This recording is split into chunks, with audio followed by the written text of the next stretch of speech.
It was a hot and humid summer day when our protagonist, Sarah, and her family decided to go on a beach vacation.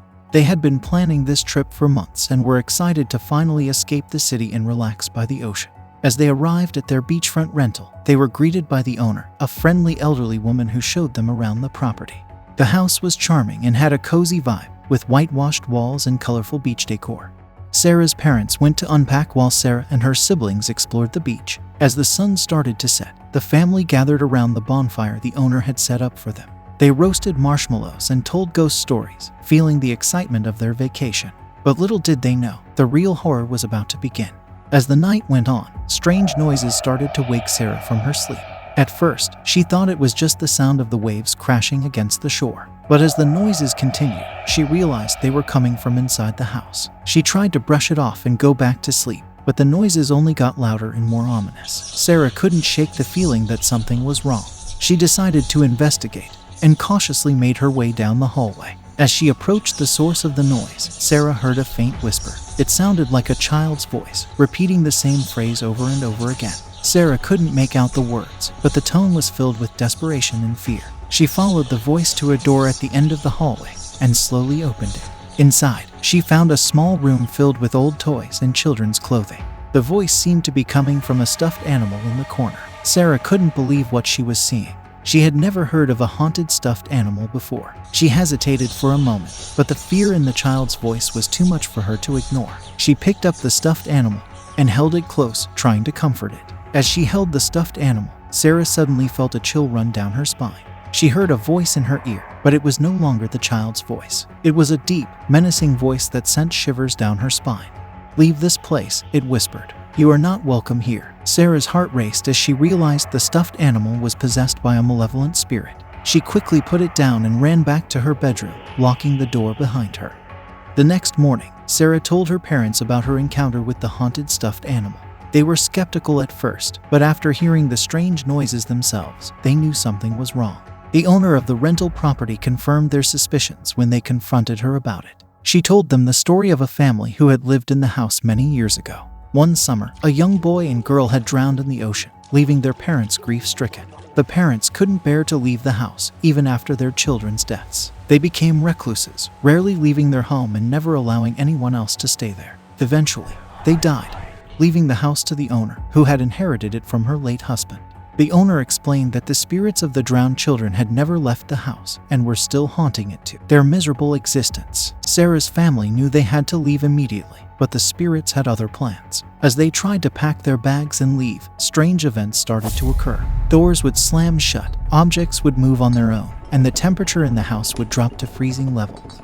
It was as if the spirits were trying to keep them there, trapping them in the house of horrors. Sarah's parents frantically searched for a way to get rid of the spirits, but nothing seemed to work.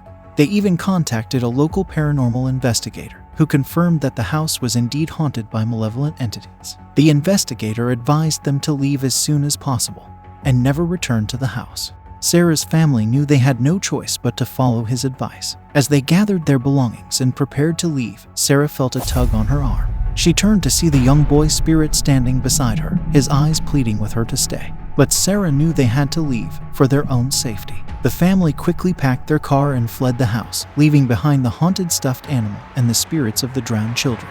They never returned to the beachfront rental, and Sarah never forgot the terrifying summer vacation horror experience. Story 2. It was the first day of summer vacation and the sun was shining bright in the sky. My friends and I were excited to escape the city and spend a week at a remote cabin in the woods. We packed our bags and set off on the long drive, eager to spend our days hiking and exploring the surrounding wilderness. As we approached the cabin, we couldn't help but feel a sense of unease. The place seemed abandoned and dilapidated, with vines creeping up the walls and windows covered in cobwebs. But we shrugged it off and decided to make the most of our trip. That first night, we spent hours sitting around the campfire, telling ghost stories and roasting marshmallows. But as the night grew late, we retired to our beds and settled in for the night. I was awoken in the middle of the night by a loud knock on the door. Thinking it was one of my friends, I groggily got up and opened it, only to find nobody there. I shrugged it off and went back to bed, convinced it was just my imagination. But the knocking continued. Each time, I would get up and search for the source, only to find nothing. As the night wore on, The knocking grew louder and more persistent until it felt like it was coming from all around me. I tried to wake up my friends, but they were all in a deep sleep, unresponsive to my shaking and shouting. I was starting to feel like I was the only one awake in the world. As the dawn broke, the knocking finally stopped and I collapsed onto my bed, exhausted and terrified. But the nightmare was far from over. Over the next few days, strange things started happening around the cabin. Doors would open and close on their own. Footsteps could be heard shuffling through the halls, and objects would go missing only to reappear in strange places. We tried to rationalize the events, but it was clear that something sinister was at work.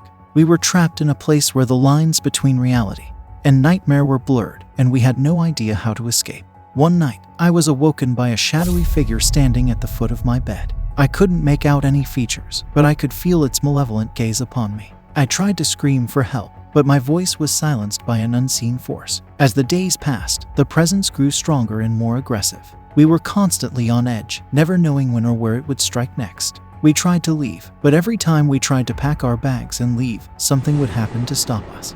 It was like the cabin was holding us captive, refusing to let us go. Finally, after what felt like an eternity, we were able to break free. As we drove away from that cursed place, we vowed never to return. But even now, years later, the memory of that summer vacation still haunts me. I can't shake the feeling that something is still out there, waiting for me to come back. And I know that I never will. It was the summer of 2009, and my friends and I were excited to finally be able to take a break from the stress of high school and enjoy a relaxing vacation together. We had heard about a secluded cabin in the woods that was available for rent, and we jumped at the opportunity to get away from the hustle and bustle of the city. As we drove through the winding, tree-lined roads, we couldn't help but feel a sense of excitement and adventure. The cabin was located in a small town called Oakwood, which was known for its picturesque countryside and peaceful atmosphere. But as we arrived at the cabin, something seemed off. The place was run down and abandoned, with overgrown weeds and debris scattered around the property. Despite our reservations, we decided to go inside and check it out. The inside of the cabin was just as eerie as the outside. The furniture was old and covered in cobwebs, and the floors creaked beneath our feet. But we shrugged it off, thinking it was just the rustic charm of a cabin in the woods. We spent the first few days exploring the surrounding area and enjoying the peacefulness of the woods. But as the days went by, strange things started to happen. Doors would slam shut on their own, and we would hear strange noises coming from the attic. One night, as we were all sitting around the fireplace, we heard a knock on the door. We opened it to find a woman standing on the porch, her face twisted in a grotesque expression of terror. She begged us to let her in, saying that she had been running from something for days. We hesitated, but eventually let her in out of pity. She told us about a group of people who had rented the cabin before us and how they had all gone missing. She had been the only one to escape, and she had been running ever since. We were skeptical, but as the night went on, we began to believe her story. The noises in the attic grew louder and more violent, and we could feel something lurking in the shadows. We knew we had to get out of there, but it was too late. The next morning, we woke up to find that the woman had disappeared. We searched the cabin, but she was nowhere to be found. We knew we had to leave, but as we gathered our things, we heard a knock on the door. It was the police, and they were there to investigate the missing persons case. They told us that the previous renters of the cabin had indeed gone missing, and that they had found evidence of a gruesome murder inside the cabin. We were terrified, and knew that we had to get out of there as soon as possible. As we left the cabin, we couldn't help but feel a sense of dread wash over us. We had survived our summer vacation, but at what cost? The cabin in Oakwood was never rented out again, and the woods surrounding it became known as a place of terror and mystery. And as for my friends and I, we never spoke about our terrifying experience again. But the memory of that summer vacation will haunt us forever. Thank you for joining us on Spider Stories. We hope these summer vacation horror stories has left you with a newfound appreciation for the dangers of the unknown. Until next time, stay safe and beware of haunted vacation rentals. Thanks for watching. Subscribe to stay tuned for more true stories.